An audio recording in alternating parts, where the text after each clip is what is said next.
বিসমিল্লাহির রহমানির রহিম। সম্মানিত উপস্থিতি, আসসালামু আলাইকুম।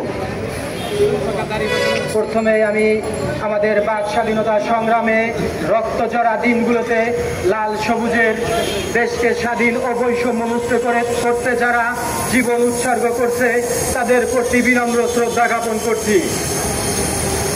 এছাড়াও আন্দোলনে আহতদের প্রতি কৃতজ্ঞতা প্রকাশ করছি।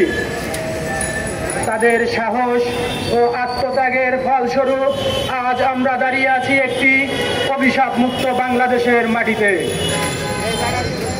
এখানে উপস্থিত সবাইকে নিয়ে আমি স্পষ্ট ভাষায় জানতে চাই, বৈষম্য বিরোধী ছাত্র আন্দোলনের গৌরবময় ইতিহাসের ধারক বাহক সেজে যারা আজ উপদেষ্টা হিসাবে দায়িত্ব পালন করছেন তারা আমাদের জাতির জন্য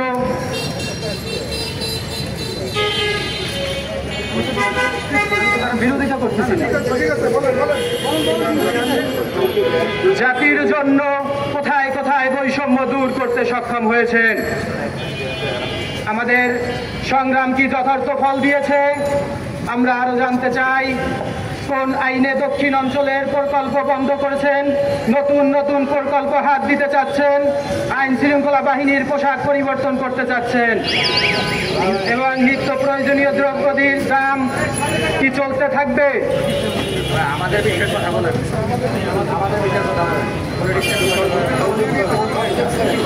স্বৈরাচার জনগণের অধিকার ও সমাজের ন্যায্যতা থেকে দীর্ঘ সময় ধরে জনগণ ও আলেম ওলামাদের কষ্ট দিয়েছে। তাই শেখ হাসিনার শাসন শেষ করার জন্য পল্টন মোড়ে পুলিশ, বিজিবি, আওয়ামী লীগের সঙ্গে লড়াই করেছি। তার বিনিময়ে কিছু চাইনি।